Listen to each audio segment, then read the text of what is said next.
When an alien body is found frozen in mountain ice, Mulder thinks the proof he has sought for so long has arrived.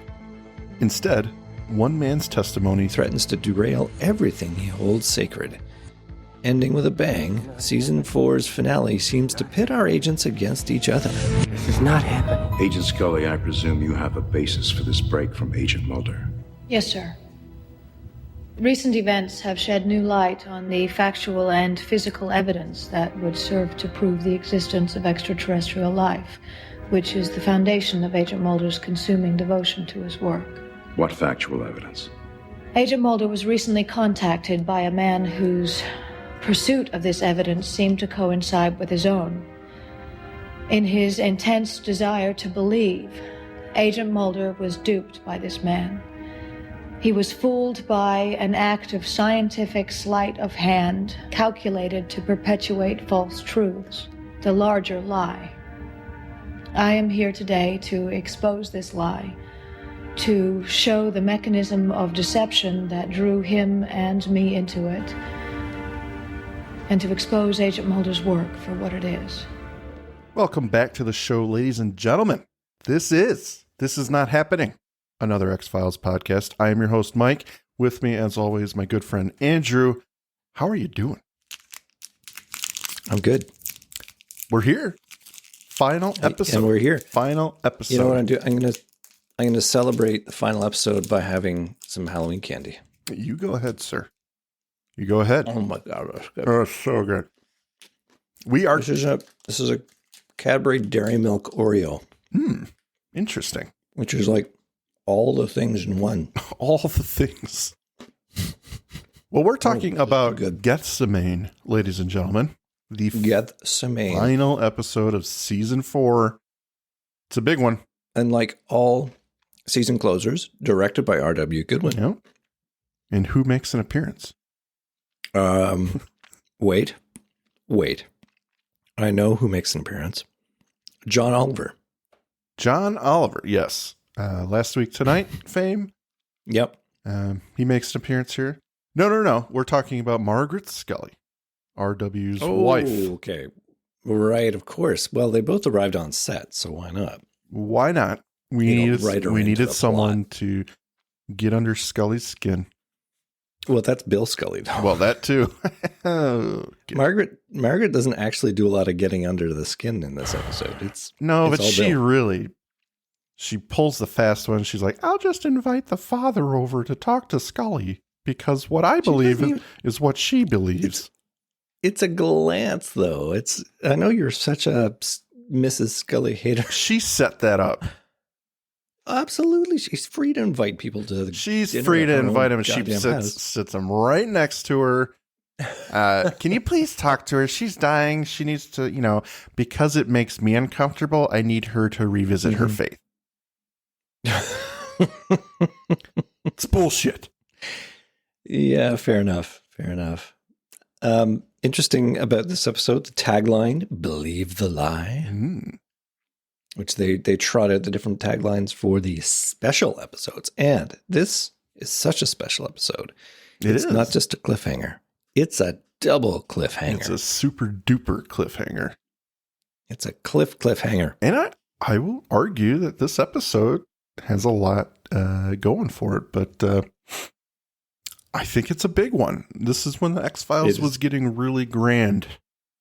They knew the movie was greenlit, and they will spend their time between seasons 4 and 5 shooting it. Yeah, it's an interesting episode, and I'll touch more on why I like a lot of it in the final thoughts. But just to say that when you watch this show and you're watching it for the mythology, you kind of are starved for information. Oh, and yeah. They dole out those plot nuggets just a little bit at a time. You get a lot in this episode.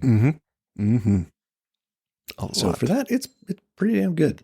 Well, what do you say we get on with this one? I'm ready to go up to the Yukon, my home territory. In fact, you can see Andrew's house in the distance of the helicopter scene. They filmed on my front lawn. It's crazy. You gave them, did they pay you to do that?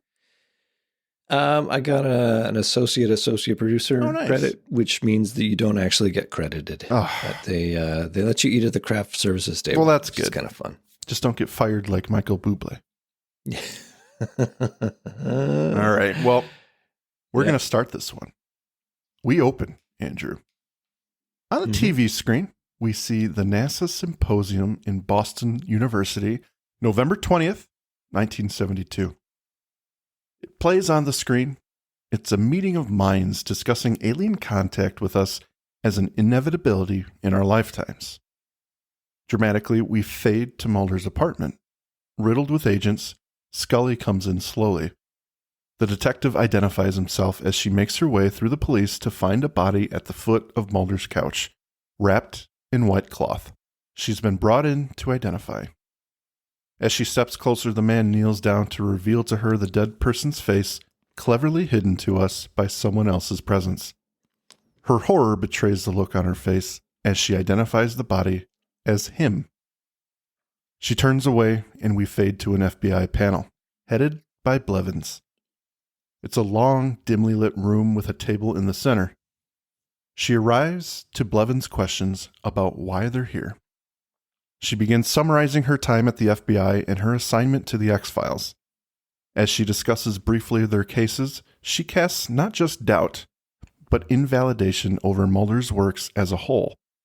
It is her scientific opinion that Mulder became a victim of false hopes and his belief in the biggest of lies. Credits. Ooh, Scully, you dog. She is the true bad guy, and she really, really was working with the Syndicate this entire time. Yeah, we've waited a long time to come to this moment of her betrayal, but oof, it's a banger. It's a big one. It's a big one. Maybe she shot Mulder. This is for everything you got me into over the 4 years. This is for my cancer. You son of a bitch. But when she IDs the body, she looks so haggard. Oh my God. I mean, wow. She's so good. And she definitely acts that. Yeah. That moment. It's impressive. Mm-hmm. Scully. It's a good open. They had me. I mean, it's a classic format, you know, you're going to go back in time, or you're going to be at the beginning or the end or somewhere in the timeline, and you're going to have this big reveal. And then we're going to go back and figure out where we got to get to this point. They've rolled that one out. For a season finale, it's a fantastic opener. Totally. Because we don't know what's happening. We know there's a dead body. It can't possibly be Mulder, but then she identifies it. And then she throws him under the bus to the FBI. It's like, what the fuck is happening? Oh, yeah. There's so much there. It's a good opener. I like it a lot. Now, where my big question is where is Skinner in this episode? That is the downside, right? Yeah. He deserves to be here. He deserves to be here in this season ender. Everybody needs to get trotted out for this one. Yep. CSM, Lone Gunman. I'm frankly surprised. Curiously have that many absent. CSM's gone. Mm-hmm. Like, I can understand the Lone Gunman being gone. No offense to them. But, you know, CSM, this is such a mythology-heavy episode that you'd think he'd play a part, but he's not here, ladies and gentlemen. I agree. I'm going to just look up to see what he was doing at... he may have been shooting some scenes. Or they just didn't want him in this episode for writing purposes, but yeah. Maybe he cost too much, maybe? Well, we come back Possible? On an aerial shot of St. Elias Mountains, Yukon Territory, Canada. A helicopter approaches the cliffside with two men, scientists, on board. The older of the two, Arlinsky, talks about meeting at base camp. The younger man, Babcock, asks if their guide has seen it, to which Arlinsky giddily confirms. The helicopter approaches and lands at base camp as the guide runs up to help them off. Wasting no time, Babcock insists, at the risk of getting there after nightfall, that they all make the trek now. With little discussion, they all agree. What is in store for them is far too important to wait. As the men make the trek against time-lapse shots, Mark Snow's music swells to an inquisitive and determined melody. They arrive, flashlights in hand, well after nightfall. It's a small base camp with a few tents internally lit. They climb a short distance near the back of the camp to find a wall of ice, stopping in their tracks to marvel at what they see. The men shine their lights. It's wonderful. The camera zooms into an object behind the glass of ice. It appears to be an alien gray frozen in place. Ooh. Blevin's solemn voice cuts the scene back to the FBI inquiry. He asks Scully why she has broken with Mulder now. Mulder was contacted by a man whose motives were suspect, duping him into believing false truths, and she's here now to expose the lie and to expose Agent Mulder's work for what it is. Going now to Margaret Scully's home. It's a nice dinner with a house full of guests. They welcome Scully's older brother Bill on leave. He asks her how she is, but she's distracted by her mother's latest guest, Father McHugh. We make the cut to the punchline of one of Bill's jokes at dinner, to which everyone laughs. God, Bill is just so funny. It's so cliche. You cut to the punchline of a joke at dinner. And when Bill arrives, Margaret Scully just lights up. Like Scully is just chopped liver. Right. You know? She's suddenly not important at all. But the minute Bill comes by, Billiam, it's been so long. Well, I suppose he's on a ship all the time, but Whatever. Whatever. Well, it's here that Scully is accosted by the father. Margaret asked him to come speak to her, and he takes this opportunity to tell her health crisis is worth revisiting her faith. Scully, however, rejects his attempts to guilt her into coming back. She hasn't felt the need for faith. She has strength and won't come running back now. It's here she's granted a little bit of relief as the phone rings and Bill summons her over. It's Mulder. He needs her help. Arlinsky contacted him about a mountain find, and he asks her to meet him at the Smithsonian immediately. Bill listens in, obviously bothered by the phone call. How dare you take Dana away from my dinner? Stop it! Where I'm so funny in front of her. Yeah.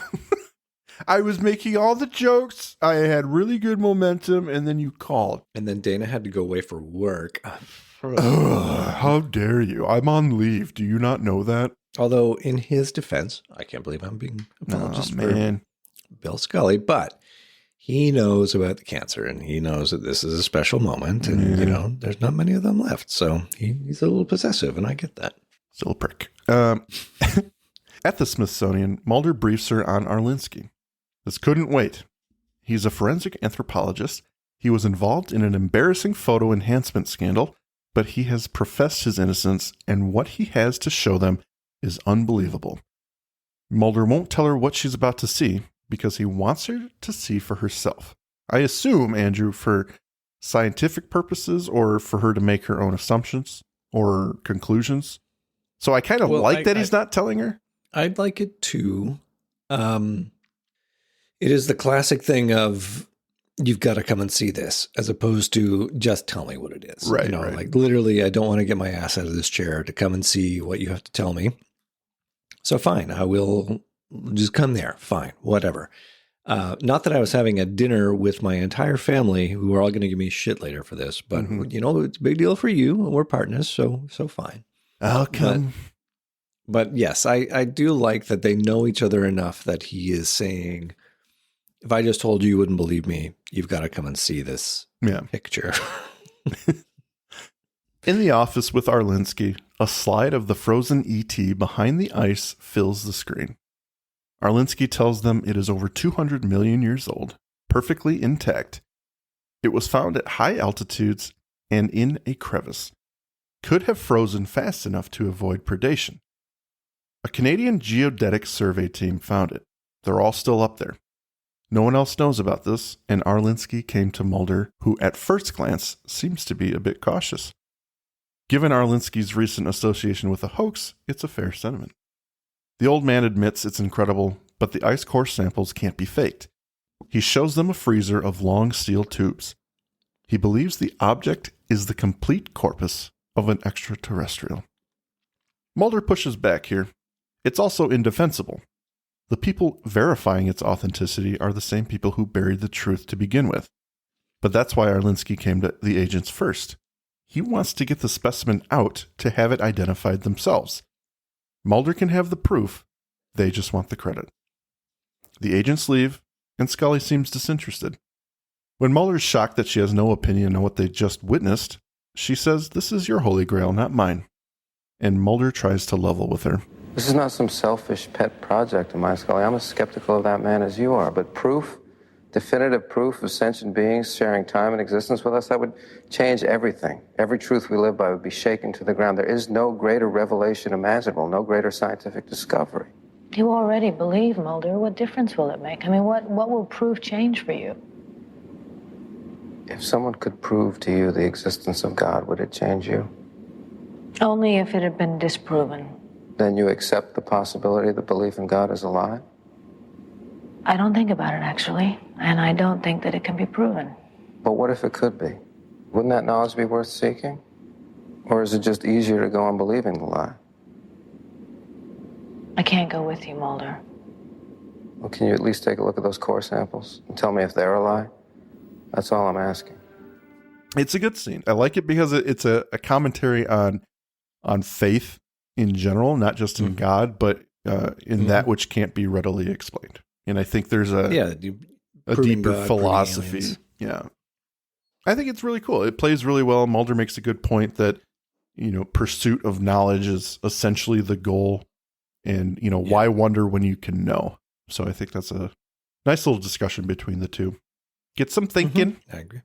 Yep. And it hit home with me a little bit as a kid. I struggled with this idea of, knowing versus believing, that kind of thing. Little Mike. Okay. Future Scully here describes what she couldn't tell Mulder was that she had just learned the cancer inside her had metastasized. Short of a miracle, it would invade her body towards the inevitable. Scully going down. For reals. Yeah. For reals, she's going to die. For reals. Back at the mountain base camp, a chainsaw rips slowly through the ice as men watch. They're attempting to extract the body carefully. Babcock sits in his tent and loads a revolver. The guide that met them at the helicopter asks what it's for, and he coldly responds, "I don't know these men, and he will be alone with them until the guide gets back." He implies needing defense in case there are ulterior motives. And I hate this moment, given the reveal we're going to have later about his character. Why do you They hate it? didn't need... I mean, I get that they're doing it to amp up the tension. Oh, there could be a conspiracy. We could be in trouble. And then that is... It's like... I got you. It precursors the fact that there is going to be a threat. Trouble, and it does happen. But the gun amounts to nothing. Absolutely nothing. Doesn't get to shoot it. There's no valiant shootout or anything. The men are called away and points them to something in the ice. It looks like a bubble or hole. A casting channel, perhaps? Without answers, they continue to chainsaw away while the guide heads down the mountain alone. So we get a small glimpse of the alien. There's a little hole in the ice here, but what could it be, Andrew? What could it be? It literally calls it a casting channel. Exactly. You just scooch in a hose and pour in alien and pour in alien creates juice. Itself. Yep. Alien juice. You just build your own alien. It's remarkable. I believe I had this toy when I was a kid. You just pour it into water. Yeah, it was like a little lab that yeah. you just kind of create things with goo and then you ate it. I mean, I question the nature of this entire hoax, but I'll get into that later. Oh. No. You heard it first, ladies and gentlemen. Andrew has a problem. You knew that this would come. But anyway, let's not slow down our momentum. We're doing well here. We're doing well. We go to a paleoclimatology lab. The scientist here explains to Scully what they're looking at. This is old ice. Numerous layers of sedimentation. It hasn't been tampered with. He asks why and where the sample came from. There's some cellular material, something he would have to classify as a chimera, a hybrid cell. He doesn't know from what. He wants to get them under an electron microscope, as she agrees. Back at base camp, the individual tents turn out their lights. Footsteps appear at the entrance trail to their camp. A shotgun cocks and holes begin ripping through the tents. Men screaming for their lives. The assailant coldly moves from tent to tent, blasting away. On the shotgun scene, I had to point at this moment. There's a guy blasting away with a shotgun, and some of the clear foley that they've added in or whatever. The voices screaming out. One guy screams, "What's going on? What's going on? Why are you guys so loud? I'm trying to sleep. What are you doing out there? God, we're trying to sleep." And it's just. Do I have to yell at you guys again? Oh, I'm glad that guy had his gun. yeah. Got a lot done there. Yeah, it was super helpful. The next morning, the helicopter lands. Mulder and Arlinsky get out with their gear. The guide is nowhere to be seen. The base camp at the base of the cliffs is completely empty, unused. The two decide to make the trek themselves because Arlinsky knows the way. They trudge through the snow a ways away and find the guide's body, shot. I think it's worth pointing out the pretty impressive aerials that they have for this episode. I mean, I know that the opening shot is probably B-roll, but the use of helicopter, like they rented one for the shots. So they can have the helicopter land them. That's cool. But they clearly got their money's worth out of it by getting these circular shots of people climbing up and down the mountain. Mm-hmm. And there's a wonderful overhead shot in the Smithsonian where they're looking down at that staircase. It really, Kim Manners outdoes himself in this episode. Very There's good some stuff. really great visuals. Yeah, you can tell they got the helicopter and like, we're going to do all the aerial shots today. Yeah. We're going to get as and much as we can get.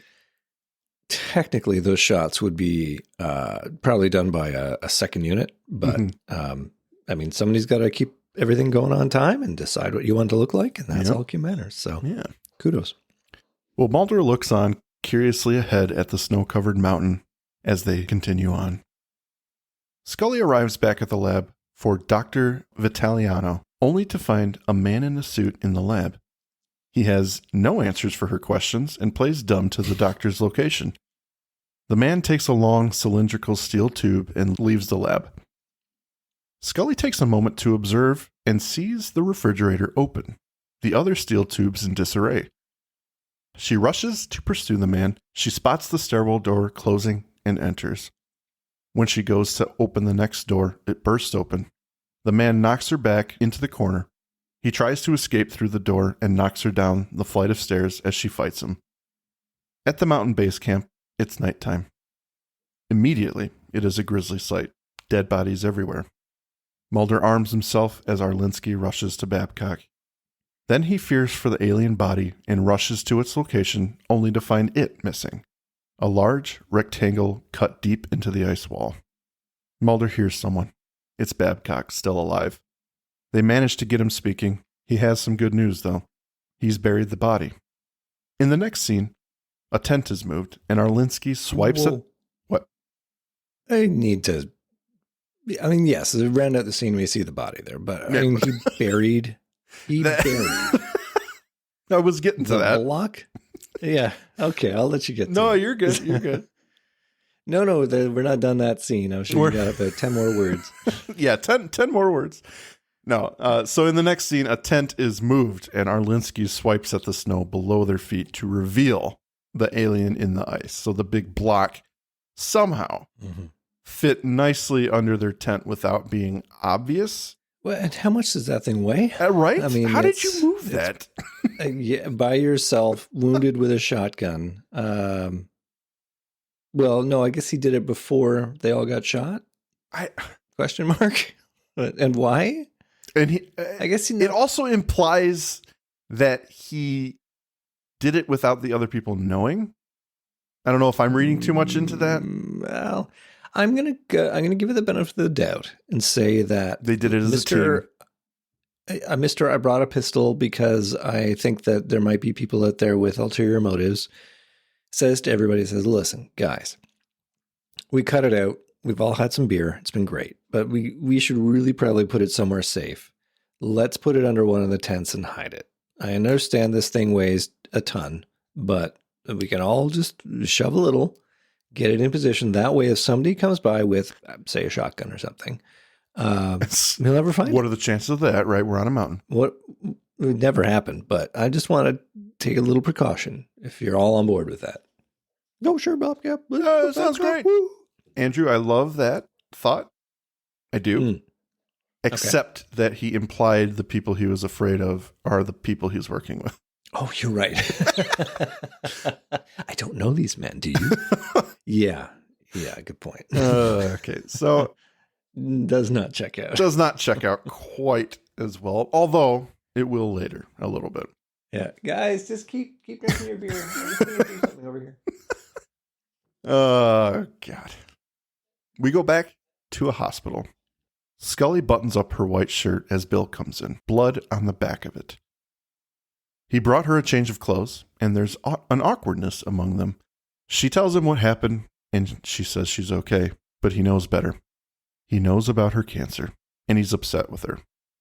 What are you trying to prove getting knocked down at work? He begins attacking how she is handling things and the people around her.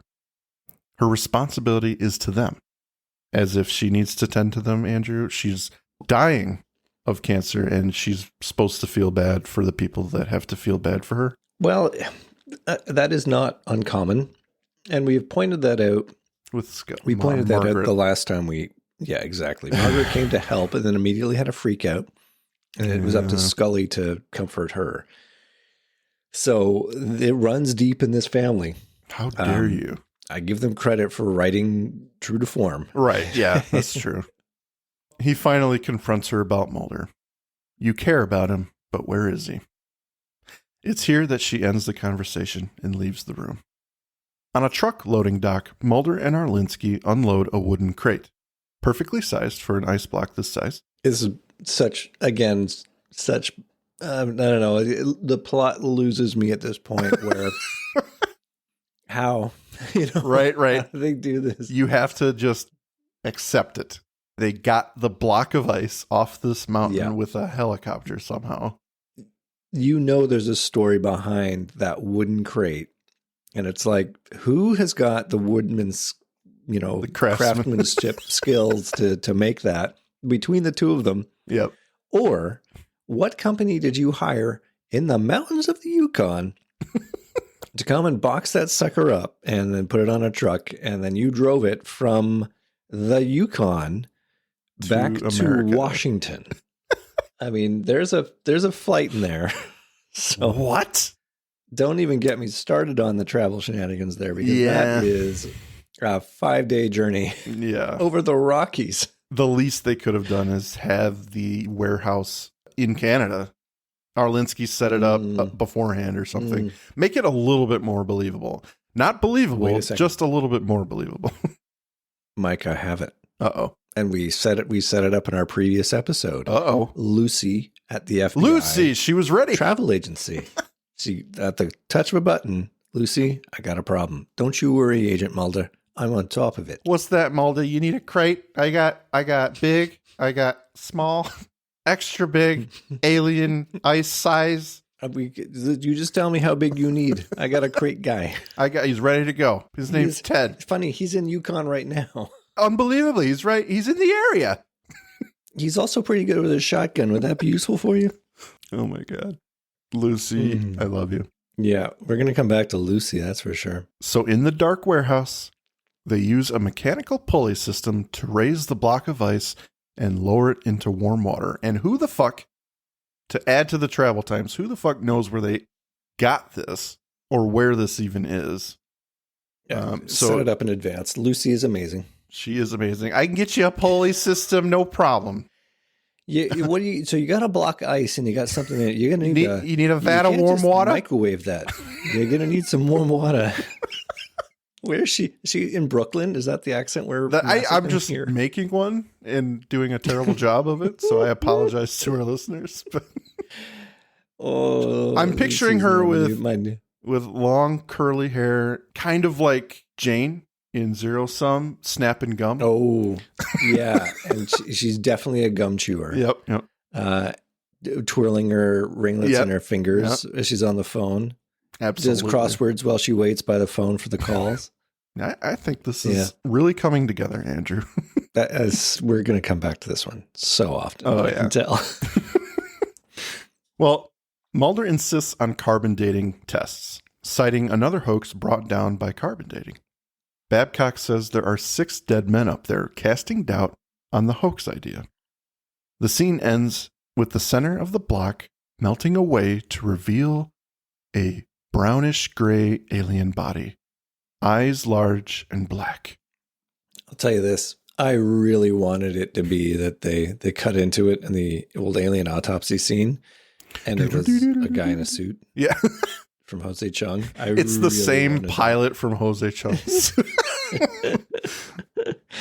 I really wanted that. Oh, that would have been so good. At the crime lab, Scully works with an agent to find the fingerprints of the man who attacked her. Coming up short, she asks her to run the Fed database. Sure enough, they find a hit. Michael Krichkow, Department of Defense, and a picture pulls up, and this stony glare of Krichkow meets Scully's eyes. James Finn. Wonderful actor. We saw him in the season 1 Christmas episode of Frasier as the homeless man. And I'm trying to make him as obscure as possible if I recognize him from outside the show. That works. I like it, yeah. You've seen Michael Krichkow of season 7 fame. Just make it out of order now. So we've seen him in season 7 fame, Michael Krichkow in season 4. Oh, and I'm wrong. It's John Finn. It's not James Finn. John Finn. In the warehouse, Mulder observes X-rays taken of the alien creature. The images are highly extraterrestrial, showing large eye sockets, 4-digit hands, and other anomalies. Babcock films while Arlinsky begins the autopsy. It's here we get our X-Files alien autopsy. It's pretty gruesome. On my notes. Yep. Alien they have a love affair with that friggin' video. Roswell! He should rush in. There's so much you could do to make this a funny episode, which is not what they want. But man, it's right there. And I should point out, during the alien autopsy, they use these painter's masks as protection, which obviously the pandemic has taught us all about masks and how they work and how to wear them. This is not going to do anything. It is a theatrical experience, the mask that they're wearing there, and I thought it was lovely to see. Yep. So we get the X-Files alien autopsy, and Mulder watches a little intently as Arlinsky takes the lead here. And I noticed, I don't know if you saw this, but Arlinsky kind of periodically looks up at Mulder, like waiting for his reaction that just never comes. Mulder's he just watches. He doesn't really give him anything. He tries to stay. And this is his moment, though. This is like, the proof is right here. This is what I've been working for. Of course he's bowled over. Mm-hmm. This is God staring him in the face. Yeah. We go now to the DOD. Scully waits outside as the kids are released from school. She spots Krichkow and watches him, starting her car to pursue.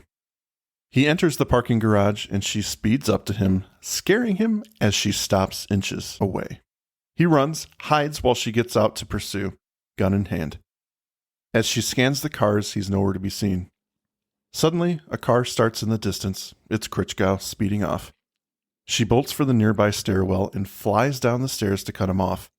She emerges just in time to get in position in front of his car and keep him at gunpoint. She demands he exit the vehicle, and he relents, both hands up in the air.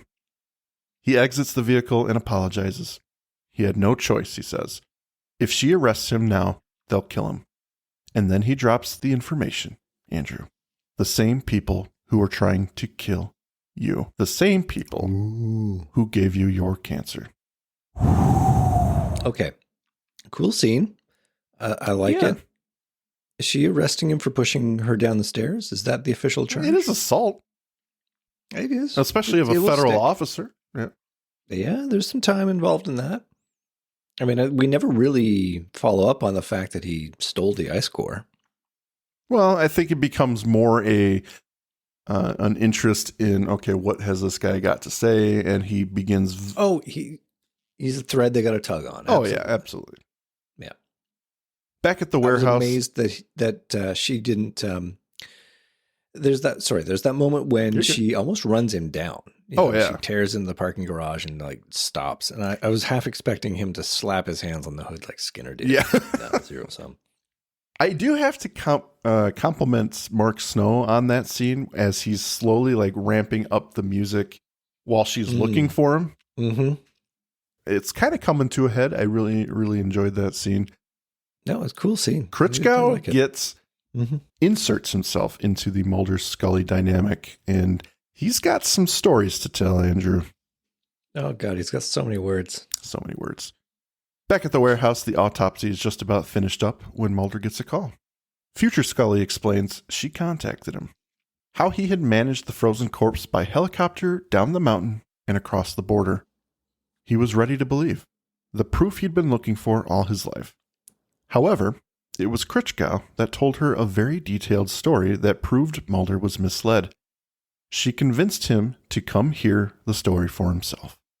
And I thank goodness we don't have that scene of Critchkow talking to Scully and then repeating it when Mulder shows up. Yeah. They realized they didn't have to do it twice. We don't gotta do it twice. Yeah. As Mulder leaves the warehouse, a man is waiting with a shotgun to assail Arlinsky and Babcock. As they pack the alien with ice, the man comes in. To Arlinsky's surprise, the man with the shotgun addresses Babcock and asks him how his wound is. He's one of them, Andrew.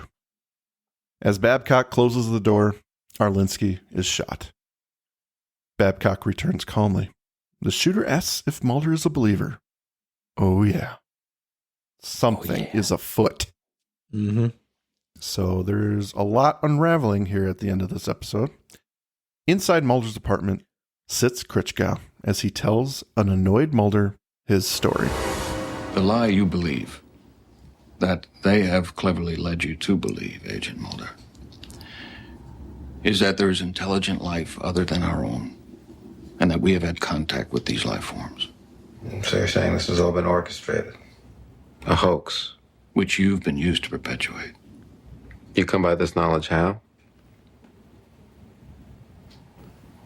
Working for the DOD. Watching a military-industrial complex that operated unbridled and unchecked during the Cold War create a diversion of attention from itself and its continued misdeeds by confabulating enough believable evidence to convince passionate adepts like yourself that it really could be true. And just by chance you run into Agent Scully?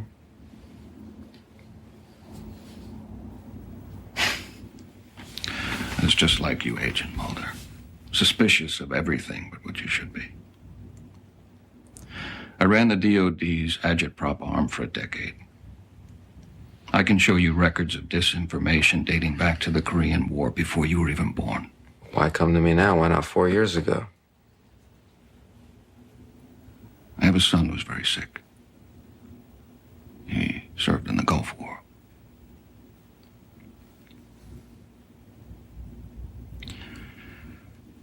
The lies are so deep, the only way to cover them is to create something even more incredible. They invented you. Your regression hypnosis. The story of your sister's abduction, the lies they fed your father. You wanted to believe so badly. And who could have blamed you? And the thousands of UFO sightings? Above top-secret military aircraft, concept designed to feed hysteria. Evidence of alien biology. Unclassified, but naturally occurring biologic anomalies science will eventually explain. The body that was found? Meticulously constructed out of biomaterials created through the hybridization of differentiated cells. What are called chimeras. Frozen into place over the course of a year using sediment and materials that would bear out its age, poured through a small channel drilled in the rock above. They would have known that the body would be carbon dated, that it would be proved a fake. The body will never be tested, Agent Mulder. What do you mean? You were only meant to see it, to make you believe the lie, so that you might finally commit and go public with the news. This man is a liar. You can see for yourself, Agent Mulder. The body is already long gone. What a scene, Andrew. What a scene. Mulder squirms. He makes faces and he even smiles a little. He has no time for this guy. Okay. I guess I need a little recap on what the Syndicate is actually trying to do here with this plot. Because this feels like a hoax within a hoax or something. It's a story within a story. And the lengths to which they're going to to, like, what is the ultimate aim? I guess the episode would have us believe it's to make Mulder question his beliefs so much that he will do himself in. But I just, there's so much to it that is done for the sake of. Are you talking that Krichkow is being used right now? No, I'm talking about the whole meta plot here, inserting the alien corpse into the ice in Yukon and then ferreting away with all of the component pieces, killing all of the searchers that found it. And, you know, the gross way in which they need to cover up the whole thing. It just feels like there's got to be an easier way to do this, you know, or why spirit the body away? Why not make it so that, you know, Mulder is convinced it's real and then he goes and publishes, or it becomes put out there and then it's revealed as a hoax. Like that would be way more effective than this whole, and then they stole the body, you know, it's like, it would, but you planted the body. Yeah, exactly. It's this level of, I mean, whoever came up with this plan was clearly on cocaine or something. It's like, and then we're going to hide the body. We've got a crafting channel and the body. Are you making fun of Chris Carter? I would be careful, sir. Maybe. I'm talking about the Syndicate who came up with it. Okay. Not the writer. Like, it's clearly well thought out, but it's just like, to what end are they doing this to Mulder? I got a little lost. No, it's fair. I mean, anyone who says they're not lost when you're watching this for the first or second time, not just this episode, the show, you'd be lying. So you'd be lying. You do have to step back and really parse out the details, kind of dive into it, take each episode and try to draw the lines after you've sat through the whole show and kind of see how everything falls together. The benefit of it airing in the 90s was that we didn't really have a whole lot of ways to continue watching it back to back. So you kind of forgot some elements. So right. I will say it does fall together, but it is you gotta try sometimes. There are moments in the mythology where you're like, I'm not sure if that fits. So I'm just still stuck on the level of detail and thoroughness to this plot to deceive Mulder. In contrast with plans like, we're going to drop the super bees onto a schoolyard and see what happens. You know, like that grossly simple plot, right? Contrived, you know, compared with this super elaborate plot. And the amount of death that happens. I mean, I know it's the 90s, but it's still like, why are we just killing everybody? You know, it's to underline how serious it is, I suppose, but it's just like, wow, that is just so harsh. It is harsh, very cold. Yeah. Especially for a hoax.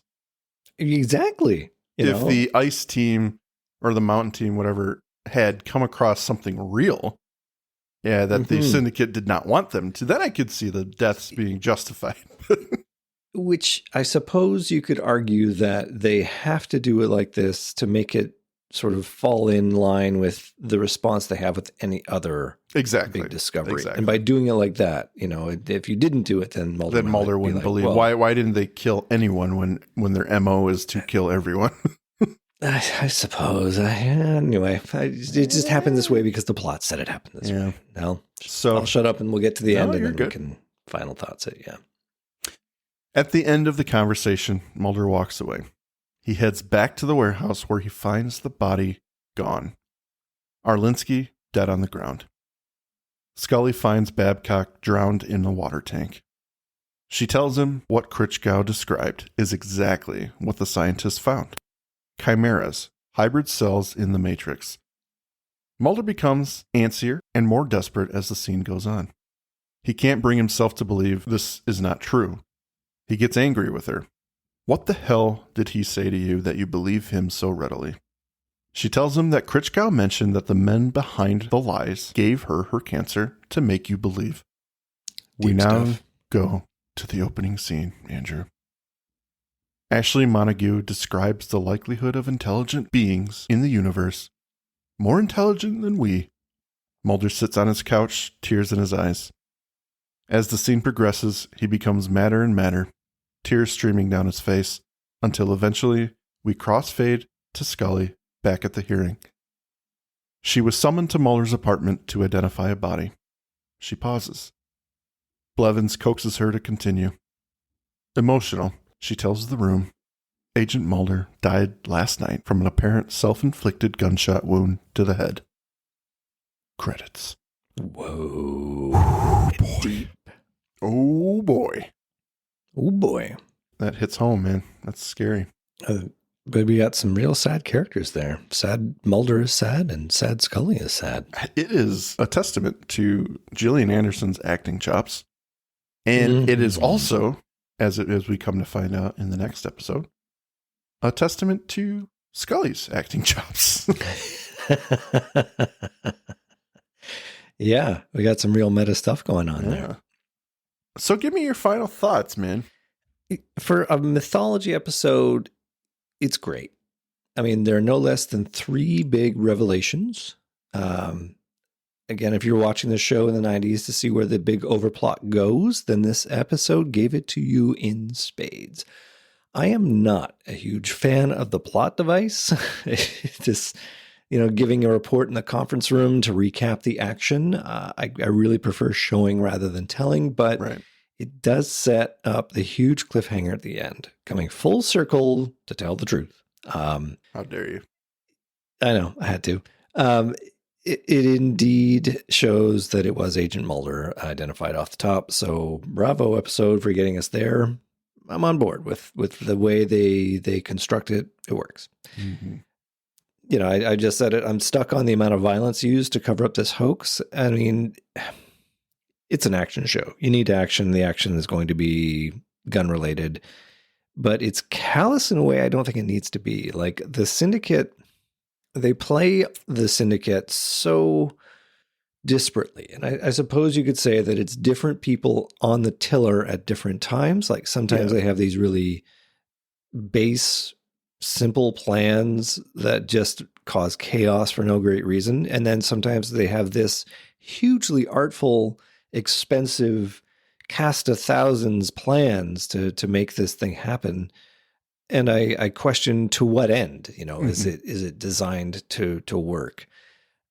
For me, it's a bit much in this episode. If you want it to be a hoax, just embed the super secret detail that derails this expose later on and destroys Mulder's credibility. I think that could have been a better plot device rather than this sets up a chain of events where he now doesn't believe everything he's meant to believe. I mean, I guess that's what season 5 is all about, is getting him to go off the reservation and then come back at the end and reignite the fight and blah, blah, blah. But I just question it. I mean, surely there is another way, given what we know about the Syndicate. Having said all that, it's a banger of a cliffhanger. I love that the audience got to wait 6 months for season 5, and they're going to get to watch 2 more parts of this whole thing to get your through favorite the whole episode, Redux 1. Exposition City. Yeah, I threw that one under the bus pretty hard. But Mike, what are your final thoughts for Gethsemane? I love it. It is a very fun episode. It starts with a lot of emotion and it ends with a lot of emotion. Whether you believe it or not, and I don't believe that we were supposed to buy it, but it's still tense. It's still gripping. Good television. The idea that Mulder is going to be a non-believer or that all of this could be fake is a change for the show. And to be fair, that it needed this kind of breath of fresh air to reinvigorate the show. Not that it was failing, but that it's time for a change, time for a big change. So they're setting it up pretty well. Season 5, as you mentioned, is the season where Mulder disbelieves in the alien hoax. What he sees here becomes his truth. The military is behind everything, and that becomes his quest to identify and expose that. And it's really cool. It's a neat way to get new life out of the show. This episode really set it up, despite the unbelievable movement of that slab of ice, which I don't care how many men you got there. I don't believe they could have done that. And with just Mulder, Arlinsky, and the pilot, I mean, that's all we really have to guess how they moved that from the mountain. But yeah. So, I mean, aside from that, it's Lucy. It's Lucy who organized it. Come on. That's true. She had that's where we're going to land. Whole cadre of men at the ready. Yeah. I'm so excited to come back to Lucy. Yeah. Krichgau is a brilliant, not brilliant, but a wonderful actor. Great character. I enjoy his time on screen. And he's a good vehicle to get Mulder to his next step. So, yeah. I dig the character, and he's well presented. I have a little bit of a problem with the amount of exposition they channel through him, but sometimes you got to do that if you want to move your own plot forward. Absolutely. Right on. Well, do we want to talk about do we want to reveal some listener comments from the Facebook group? We have two. We've got one from Kevin Moran and one from Emily Messenger. And since you revealed Emily's comment last time, why don't you do Kevin and I'll do Emily? Kevin Moran says, overall, I do like this episode, and I've always enjoyed John Finn's performance as Krichgau. Duly noted and agreed, Kevin. Yep. As far as the season finale, it's tough to top keeping viewers in suspense for months to find out if one of the protagonists has kicked the bucket. However, I highly doubt that many fans actually believed that Mulder was dead and were more interested in finding out how his death was faked. Yeah. Absolutely. And we've said that before in that we like a mid-season banger of an episode where on the third act the character dies or is look like they're going to die. It's .com, they looks like they're going to age out and die. And it's like, they're not going to die. We're not through the season yet. So the question is not if, but how do they survive? So absolutely. It's weird to think of them in that way where they're good stories. Like you mentioned .com, really good episode. I enjoy that one. And there's a lot of emotion there too. But it's like, you need to take them as a tale, right? Where we're not watching a TV show, we're watching this. And however cliche it is that the heroes live or whatever, you still can kind of get lost in the emotion sometimes. If you look at it as a TV show, of course, they're not going to kill the main character. But, if you take it as a little capsule-sized episode like .com and you just forget that it's a TV show, it makes for a good watch. Some good emotion there. But yeah, I don't think anyone really expected the fans to believe Mulder was dead. No, exactly. It was designed to reel them back in. And I think it probably succeeded. Yeah. Emily Messenger says, if I remember correctly, as a 14-year-old, I was legitimately concerned about the fate of Mulder. Back in the day when we had to wait 4 to 5 months for the next season, it really was a nail-biter. A pretty obvious trope these days, but I think it was effective back then. I like this episode pretty well. I love Scully's testimony in the darkest shit office. Every day in my all-glass fishbowl office at work, I actually kind of long for the days of the dark and obscure lighting. And I like Mulder's line, I won't allow this treason to prosper. Not if they've done this to you. That's some vows right there. By the way, I'm sitting in a cabana in Punta Cana right now after voting early and escaping this election craziness, so I can't guarantee this comment will be coherent. Well, I think it was actually very coherent. It was, and I think I channeled it expertly. So thank you, Emily, for that. I agree with pretty much everything you said there. And cheers on the Punta Cana. That's where my wife and I go. It's where we went for our honeymoon, and we went there in May to kind of revisit. Brilliant. Good choice. Well, excellent choices, excellent comments. Yeah. Pretty great episode. So, Andrew, Mike. It's here. I've mentioned it on Facebook. We are at the end of season 4, and we would like to invite you, Andrew and I, to a special change in our show, the first live episode of many, hopefully with you in attendance. December 1st, we will be doing our awards show for the best of, worst of season 4, like we always do. But this time it will be live on Discord. Live. With all of you people. Hey, audience, have you heard of a little website called Discord? Because that's where we're going to be when we host this shindig. Yes. It's going to be on Discord. I think you got to sign up. I don't think you can do it without having an account, but it's free. And once you do that, you can just join up with the invite that will be in our Facebook group, I think. Hey? Yeah, it'll be forthcoming on the same post that I sticky to the top on the announcement post. So look for it there. You'll get the link, and you should be invited to the Magus Media Productions Discord channel. And, we should probably put it into the old podcast, the description, and you'll be able to see it in your podcast app of choice so that you'll know how to be with us on Sunday night, December the 1st, probably 6 p.m. CST. 7 p.m. EST. So, do the calculations on your own, but, nighttime or morning if you're in jolly old England. Yeah. And one other thing, Andrew. Oh, what's that, Mike? Not one, but possibly 2 special guests. Do we have enough tuxedos to go around? I don't know if we have enough tuxedos, but this show keeps getting bigger, and it's a little bit more exciting. So, ladies and gentlemen, if you've been sitting on the fence, if you haven't been participating in Facebook, you just like the show, you like to listen to it, we urge you to come enjoy this first debut live show for us. We will be live from then on out. And we've got some fun stuff for you for the awards show. So stick around. It's going to be a good time, and we hope to see you there. And season 6 will be right around the corner. Some pretty great episodes in there, too. Mm-hmm. We look forward to talking about them, too. I can't wait. We're there. We finally made it. We have come full circle to find the truth. I'm amazed you dropped that one, because you always get angry with me when I drop it. But I can't believe how long it's been.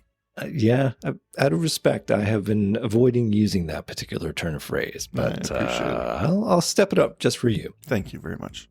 Well, you're very welcome. Ladies and gentlemen, we will see you on December 1st, 6 p.m. CST, and make sure you watch the Facebook page for that Discord link, and we will see you then.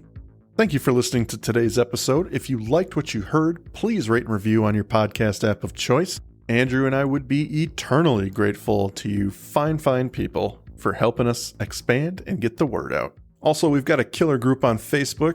Feel free to join in on the discussion at facebook.com/groups/thisisnothappeningpod and become an official member of the Syndicate. We do polls, and we have questions for every episode to give you guys the opportunity to chime in and possibly let your voice be heard on our recordings. And please join us on our new Twitter at tinhxfilespod, no dash, to stay up to date on everything, moment to moment. Thank you, and remember, don't stop swimming.